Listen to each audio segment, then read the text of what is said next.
ప్రభువునందు ప్రియ దేవుని బిడ్డలారా, నేటి వాక్య ధ్యానం కొరకు సహకారాన్ని ఇచ్చిన కుటుంబం చాణుక్యపురి కాలనీ నివాసితులు ఒక విశ్వాసి గారి కుటుంబం సహాయం చేశారు.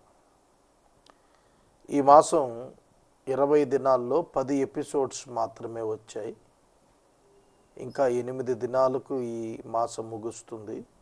అనుదినము ఎపిసోడ్ సహకారి ఖచ్చితంగా కావాలి. ప్రార్థించండి. ప్రార్థన.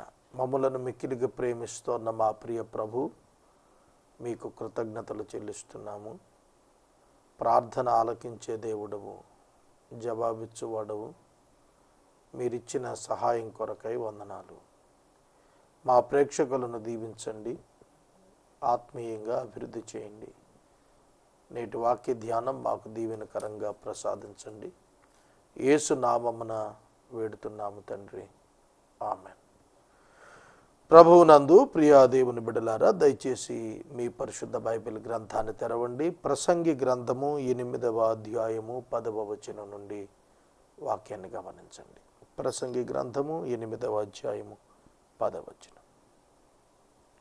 మరియు దుష్టులు క్రమముగా పాతిపెట్టబడి విశ్రాంతి నొందుటయు, న్యాయముగా నడుచుకొనుచున్నవారు పరిశుద్ధ స్థలమునకు దూరముగా కొనిపోబడి పట్టణస్థుల వలన మరువబడి ఉండుటయు నేను చూచి తిని, ఇది వ్యర్థమే. ఇంగ్లీష్లో చదువుతాను. Then I saw the wicked buried. They used to go in and out of the holy place and were praised in the city where they had done such things. This also is vanity. Then I saw the wicked buried. They used to go in and out of the holy place and were praised in the city where they had done such things. This also is vanity. దుష్టులు క్రమముగా పాతిపెట్టబడి విశ్రాంతి నొందుటయు, న్యాయముగా నడుచుకొనుచున్నవారు విశ్రాంతి పరిశుద్ధ స్థలమునకు దూరంగా కొనిపోబడుట వలన పట్టణస్థుల మరుబడి ఉండుటయు నేను చూచి తిని. 2 రకాల గుంపులకు చెందిన వ్యక్తుల మరణాలను గూర్చి చెబుతూ, వారిద్దరి మధ్య వ్యత్యాసం లేకపోవటం, మేలు చేసిన వారు మరియు న్యాయంగా నడుచుకున్నవారు నిర్లక్ష్యపరచబడటం వారి మరణంలో, అక్రమం చేసిన వారు వారి మరణంలో గుర్తించబడి మరియు విశ్రాంతి నొందటం, ఇవి వ్యర్థంగా కనిపించినాయి అన్నాడు. లూకాసు వార్త 16వ అధ్యాయంలో మనకు చాలా తేటగా ధనవంతుని వృత్తాంతం వ్రాయబడింది. ధనవంతుడు క్యారెక్టరిస్టిక్స్ ఆ అధ్యాయంలో మీరు చదివితే తన సుఖాన్ని తాను అనుభవించాడు. ఎవరిని పట్టించుకోలేదు, విశ్రాంతి దినాలు పట్టించుకోలేదు, భక్తిగా లేడు, తన ఇష్టానుకూలంగా బ్రతికాడు. కానీ అతడు క్రమంగా పాతిపెట్టబడ్డాడు. పట్టణంలో అటువంటి వాళ్ళ గురించి పొగడ్తలు వినపడతాయి. విశ్రాంతిగా ఉన్నట్టుగా పంపబడుతున్నాడు. అదే లాజర్ను చూడండి, న్యాయవంతుడై ఉంటాడు, విశ్వాసి, సరిగా పాతిపెట్టబడినట్టుగా రాసిలేదు, మరువబడుతున్నాడు. ఇది సొలొమోను గారి కాలంలో కూడా ఇట్లాంటి సందర్భాలే ఉన్నాయి. ప్రభువు చెప్పిన ఉపమానం మనం చూస్తున్నప్పుడు అది మోషే కాలందుగా మనకు అర్థమవుతుంది. ఆ ఉపమానం ప్రత్యేకమైంది, ఎందుకంటే ప్రభు అక్కడ పేర్లు వాడాడు. ఏ ఉపమానంలో యేసు ప్రభు పేర్లు వాడల. ఈ ఉపమానంలో అబ్రహాం అన్నాడు, మోషే అన్నాడు, వారి పేర్లు వాడాడు. కనుక దుష్టులు వారు చనిపోయినప్పుడు క్రమంగా పాతిపెట్టబడుతున్నారు. న్యాయంగా బ్రతికి పరిశుద్ధ స్థలాన్ని న్యాయంగా బ్రతికిన వారు చనిపోయినప్పుడు యెరూషలేముకు దూరంగా పారేయబడుతున్నారు. ఈ రెండు కూడా గమనించినప్పుడు నాకు అదంతా వ్యర్థం అని అనిపిస్తోంది. ఇంత బ్రతుకు బతికి, ఇంత న్యాయంగా జీవించి, సత్యముతో నిండా బ్రతికి యెరూషలేముకు దూరంగా సమాధి చేయబడుతున్నాడు. ఏమిటి ప్రయోజనం? ఎన్నో చెడ్డ కార్యాలు చేసినటువంటి వాడు చక్కగా ఘనంగా పొగడబడుతూ అతడు పరిశుద్ధ స్థలం యెరూషలేము పట్టణం దగ్గర సమాధి చేయబడుతున్నాడు. మనం ఒలీవల కొండను గురించి నేను చెప్పాను గతంలో. ప్రభు రాత్రిపూట ఒలీవల కొండకి వెళ్ళేవాడని. ఆ కొండ 1400 పూర్వీకుల సమాధులతో నిండినటువంటి కొండగా నేను చదివానని మీకు చెప్పాను. జకరియా సమాధి కూడా అందులోనే ఉంది అని చదివాను నేను ఒక చోట. కనుక ఆ పరిశుద్ధ స్థలంలో సమాధి చేయబడాలనే కోరిక చాలా గాఢంగా ఉంటుంది. ఆ ప్రదేశంలో ఉన్న వారు అందరూ అటువంటి అభిప్రాయం కలిగి ఉంటారు. ఇప్పటికీ కూడాను మనకు ఏ పట్టణానికి ఆ పట్టణంలోనే క్రిస్టియన్ బరియల్ గ్రౌండ్స్ ఉన్నాయి. ప్రాపర్ బరియల్ జరగాలని కోరుకుంటారు క్రిస్టియన్స్ అందరూ కూడాను. క్రమమైనటువంటి చక్కటి సమాధి కార్యక్రమం జరగాలి అనే ఆశ ఉంటుంది ప్రతి ఒక్కరికి. కొందరు బ్రతికుండగానే స్థలాలు రిజర్వ్ చేసుకున్న వాళ్ళు కూడా ఉన్నారు. గతంలో అలాంటి పరిస్థితులు జరిగాయి. ప్రాపర్ బరియల్ లేకపోతే రాలిపోయిన పిండమే మంచిదన్నట్టుగా ఉంటుంది బ్రతుకు అనేది ఒక అభిప్రాయం ఉంది. కనుక నీతిగా బ్రతికిన వాడు సరైన ప్రాపర్ బరియల్ పొందలేకపోతే బాధకు నొచ్చుకున్నవాడుగా సొలొమోను మాట్లాడుతున్నాడు. మంచివాళ్ళకంటే చెడ్డవాళ్ళకే ఈ లోకంలో చాలా సందర్భాల్లో ఘనత దక్కుతుందని వాపోతున్నాడు. అది వ్యర్థం అని అన్నాడు. దుష్క్రియకు తగిన శిక్ష శీఘ్రముగా కలుగకపోవుటను చూచి మనుషులు భయము విడిచి హృదయపూర్వకముగా దుష్క్రియలు చేయుదురు.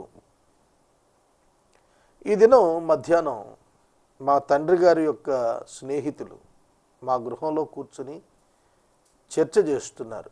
డిఫరెంట్ ఇష్యూస్ మీద నేను పడుకొని వింటున్నాను. భారతదేశంలో శిక్షలను గుర్చిన చర్చ వచ్చింది.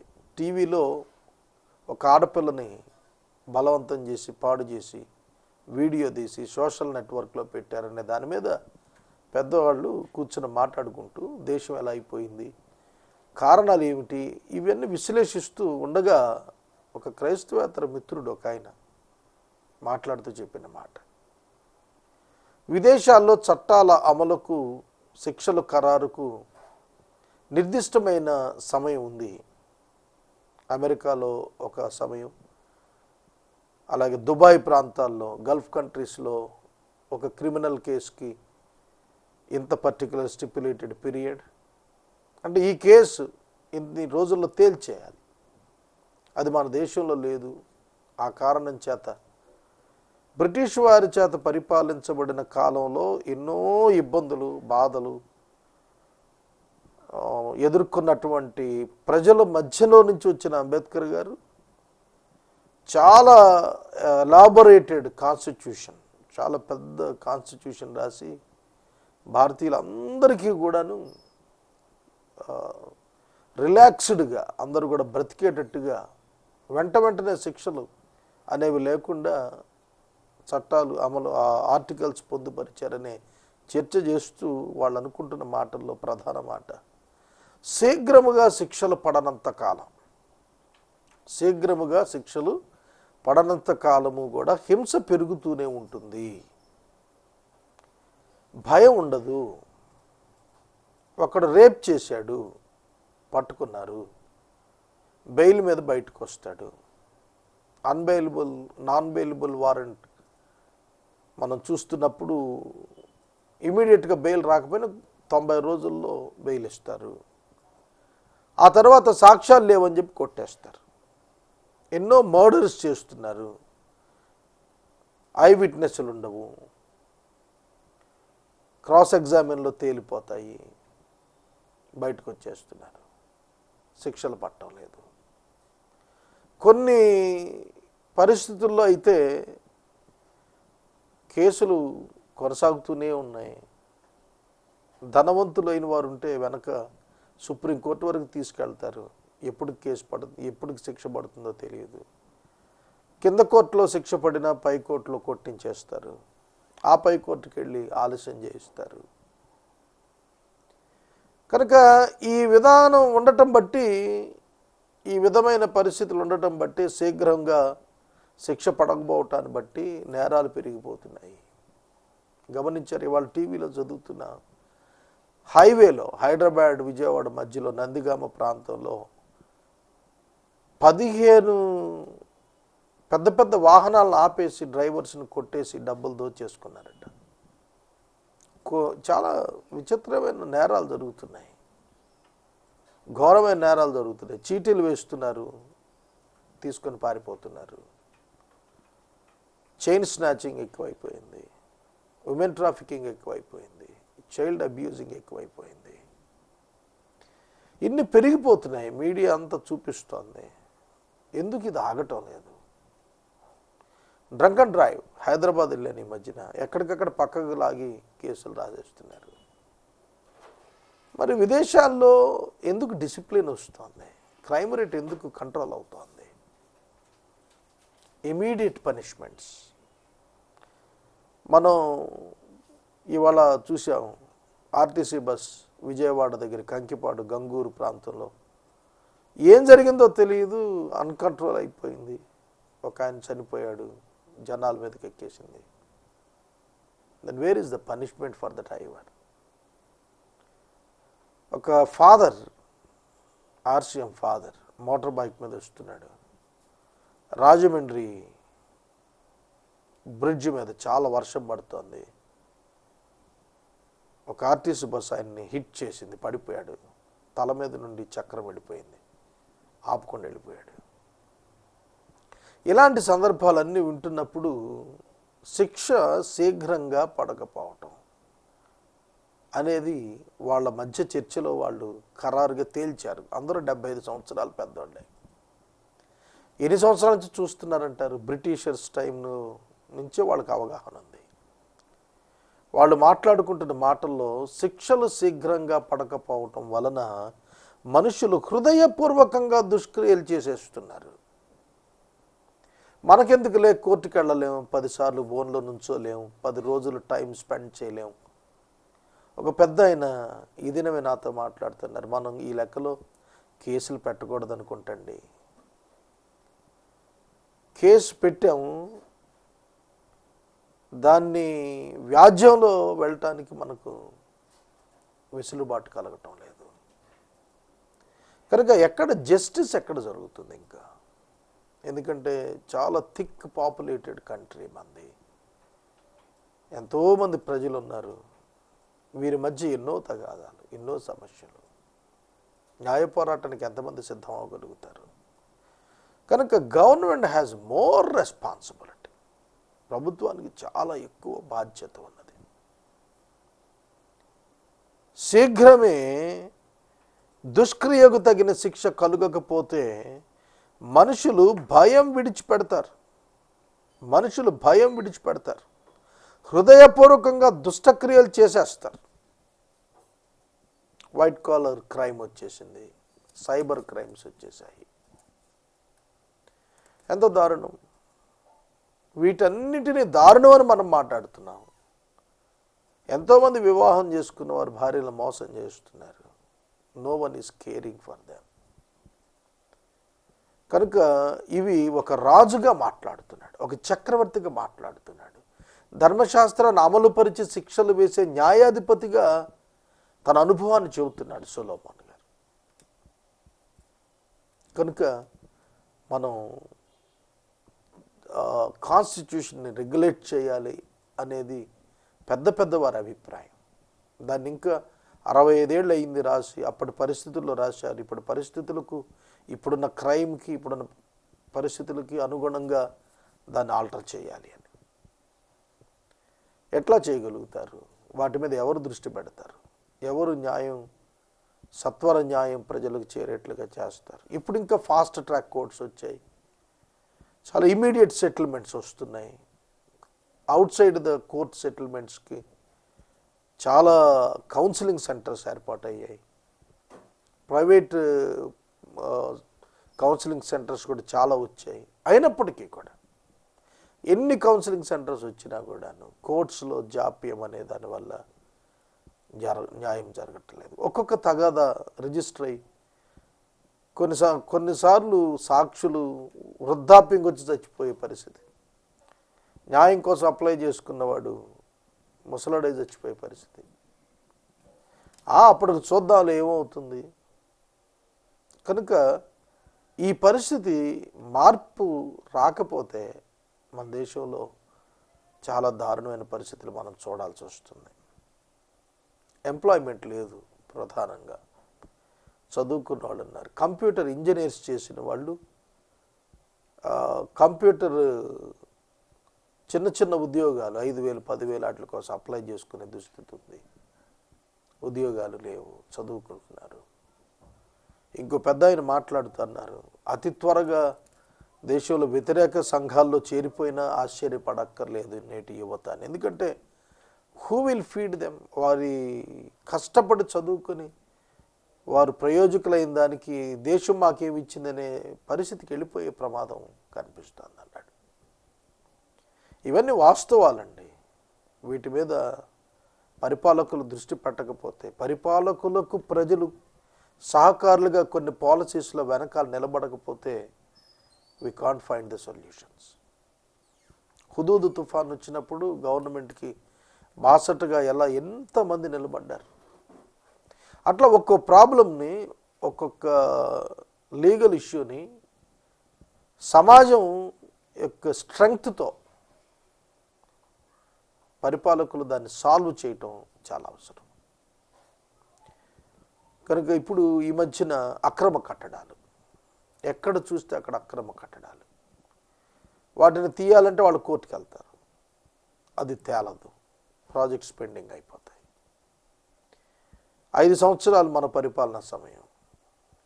ఈ 5 సంవత్సరాల్లో ఎన్ని జీవోలు ఇస్తారు, లేదంటే ఎన్ని చట్టాలు చేస్తారు? చట్టాలు చేయాలి అని అంటే స్ట్రెంగ్త్ కావాలి అసెంబ్లీలో లేదా పార్లమెంట్. అది చేయలేకపోతే ఆర్డినెన్స్లు చేస్తారు. అన్ని ఆర్డినెన్స్లు అయితే డెమోక్రసీకి విలువ ఉండదు. ఎన్నో సమస్యలు. కనుక నేను మనవి చేస్తున్నాను, every Christian should think in a broad minded way. చాలా విశాల దృక్పథంతో ఎడ్యుకేటెడ్ క్రిస్టియన్ షుడ్ థింక్. ఇంకా వెనకబాటుతనాలు మ్రగ్గిపోవటానికి వీల్లేదు. తర్వాత వచ్చిన పాపాత్ములు 100 మార్లు దుష్కార్యము చేసి దీర్ఘాయుష్మంతులైనను దేవుని యందు భయభక్తులు కలిగి ఆయన సన్నిధికి భయపడేవారు క్షేమముగా ఉందిరనియు. పాపాత్ములు 100 మార్లు దుష్కార్యము చేసి దీర్ఘాయుష్మంతులైనను దేవుని యందు భయభక్తులు కలిగి ఆయన సన్నిధికి భయపడేవారు క్షేమంగా ఉంటారన్నాడు. 100 దుష్కార్యాలు చేసి దీర్ఘాయుష్మంతుడైనా దానివల్ల ఏమీ ప్రయోజనం లేదు. దో a sinner does evil 100 times and prolongs his life, and I know that it will be well with those who fear God, because they fear before him.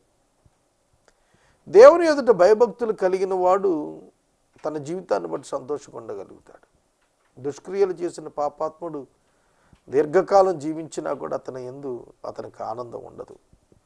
భక్తిహీనులు దేవుని సన్నిధిని భయపడరు గనుక వారికి క్షేమం కలగదనియు, వారు నీడ వంటి దీర్ఘాయువును పొందకపోవుదురనియు నేను ఎరుగుదును. భక్తిహీనులు, wicked people. But it will not be well with the wicked, neither will be prolong his days like a shadow, because he does not fear before God. దేవుని ఎదుట భయభక్తులు లేనటువంటి వాడు తన జీవితంలో క్షేమము ఎన్నడూ కూడా పొందడు. దేవుని సన్నిధిలో భయభక్తులు లేని వానికి క్షేమము దొరకదు, సంతోషము దొరకదు. అంతేకాదు తన యొక్క జీవితంలో తనకు ఆనందము మిగలదు.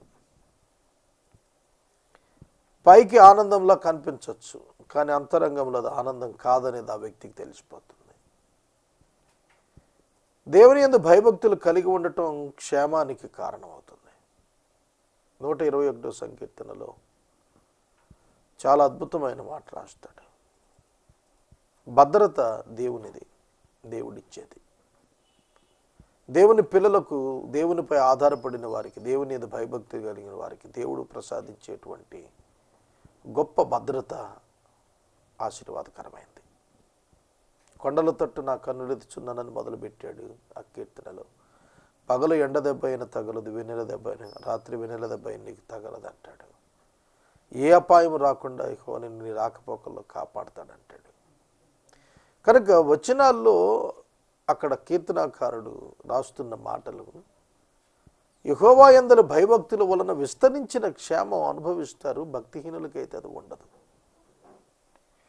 దేవుని పిల్లలు చక్కటి ఆశీర్వాదాన్ని పొందుతారు. 14వ వచనం, వ్యర్థమైనది మరి ఒకటి సూర్యుని క్రింద జరుగుతోంది. అది ఏమిటంటే, భక్తిహీనులకు జరుగుతున్నట్లుగా నీతిమంతుల్లో కొందరికి జరుగుతోంది, నీతిమంతులకు జరిగినట్లుగా భక్తిహీనుల్లో కొందరికి జరుగుతోంది. ఇది వ్యర్థమే అని నేను అనుకుంటున్నాను. భక్తిహీనునికి నీతిమంతునికి వ్యత్యాసం లేకుండా ఒకే పరిణామాలు వస్తున్నాయి, అది వ్యర్థంగా అనిపిస్తోంది అన్నాడు. అనారోగ్యం తీసుకుందాం. పాపం చేస్తున్న వాడికి అదే అనారోగ్యం, ఆ పాపం చేయని వాడికి అనారోగ్యం.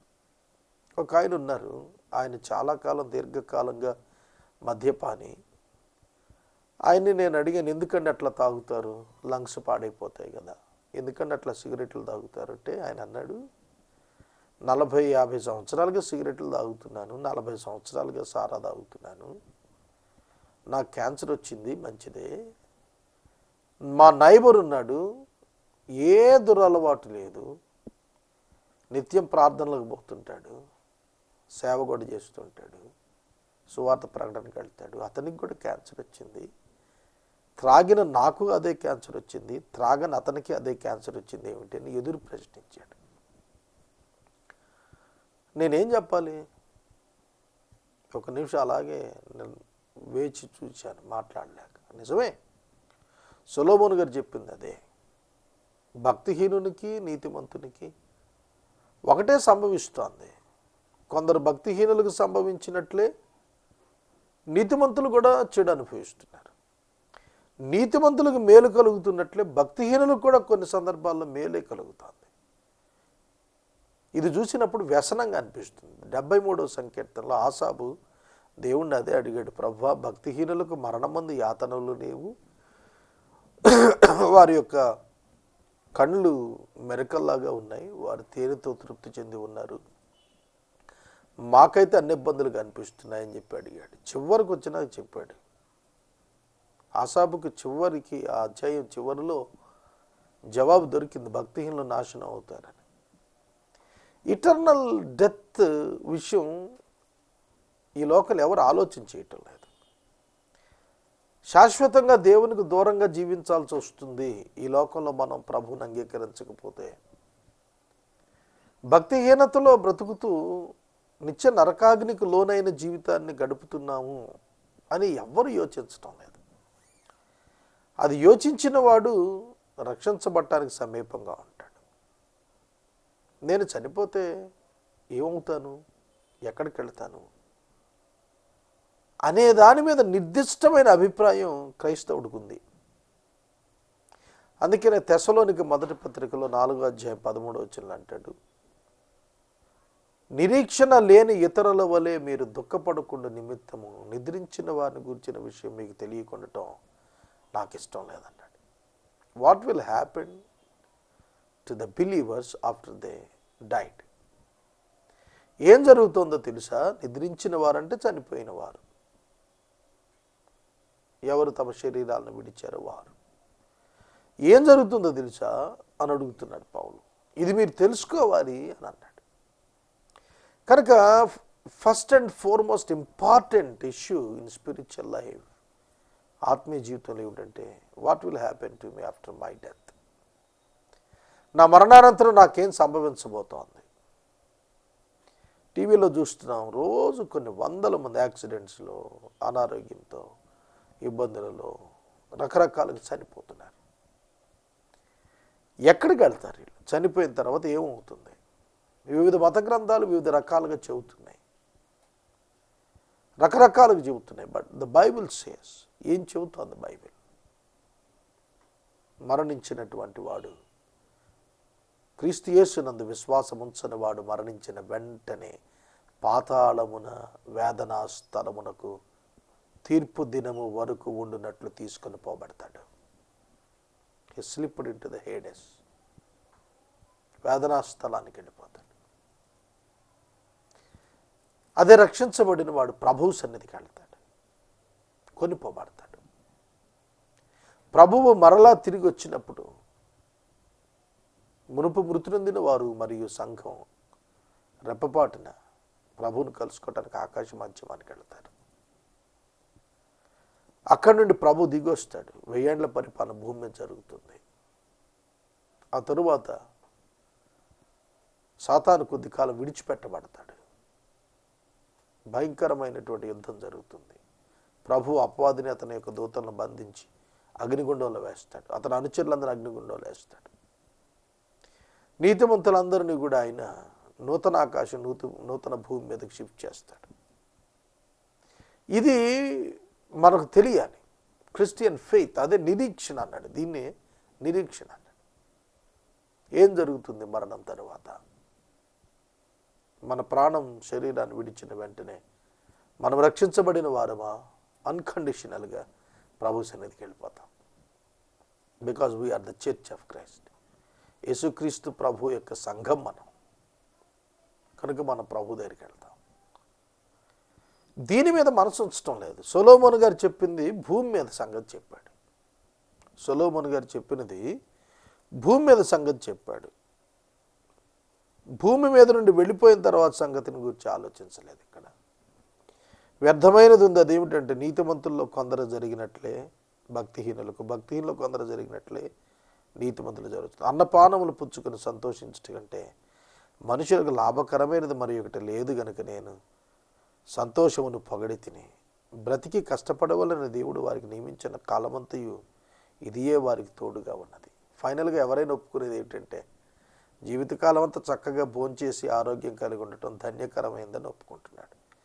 జ్ఞానాభ్యాసము చేయుటకును దివారాత్రులు కన్నులు నిద్ర కానకుండా మనుషులు జరిగించే వ్యాపారములను చూచుటకు నా మనసునే నిలుపగా దేవుడు జరిగించినదంతయు నేను కనుగొంటుని, మరియు సూర్యుని కింద జరుగు క్రియలు మనుషులు కనుగొనలేరనియు, కనుగొనవలనని మనుషులు ఎంత ప్రయత్నించిన వారు కనుగొనట లేదనియు, దాన్ని తెలుసుకొనవలని జ్ఞానులు పూనుకును వారైనను కనుగొన జాలరనియు నేను తెలుసుకుంటుని. లోక జ్ఞానులు ఎంత పరిశోధించినా, ఎన్ని పుస్తకాలు చూచినా నిత్యత్వాన్ని గురించిన అవగాహన వారికి రాదు. వారు ప్రభు యొక్క నామమునందు విశ్వాసం ఉంచితే తప్ప. భూమి మీద ఎంతోమంది ఎన్నో విధాలుగా ప్రయాసలు పడుతున్నారు. అవన్నీ కూడా వ్యర్థం. అవన్నీ భూమి మీద వరకే పరిమితం. వాటి పర్యవసానాలన్నీ కూడా భూమి మీదే మనం చూస్తూ ఉన్నాం. మరణానంతరం మనం ప్రభువు ముందు భూమి మీద జరిగించిన ప్రతిదానిని గుర్చిన లెక్క మనం అప్పగించాలి. వాక్య ధ్యానం ఇక్కడ నిలుపుదల చేస్తున్నాను. ఎపిసోడ్ సహకారులు కావాలి, దయచేసి ప్రార్థించమని మనవి చేస్తున్నాను. ఈ రాత్రికాలపు వాక్య భాగానికి సహకారం ఇచ్చిన కుటుంబం ఏలూరు చాణక్యపురి కాలనీ వాస్తవ్యులు ఒక విశ్వాసి గారి కుటుంబం సహకారం ఇచ్చారు. దేవుడి కుటుంబాన్ని దీవించును గాక. ఈ మాసం చాలా అవసరాలు ఉన్నాయి, ప్రభు తీర్చినట్లు ప్రార్థిద్దాము. ప్రార్థన. మమ్మల్ని మిక్కిలిగా ప్రేమిస్తున్న మా ప్రియ తండ్రి, మీకు వందనాలు. వాక్యము విన్న బిడ్డలను దీవించుము. మా రక్షకుడైన యేసయ్య పేరిట ప్రార్థిస్తున్నాము తండ్రి, ఆమెన్. తండ్రి అయిన దేవుని ప్రేమ, కుమారుడిని యేసయ్య కృప, పరిశుద్ధాత్మని యొక్క అన్యోన్య సహవాసం సదాకాలం మనందరికి తోడైండును గాక.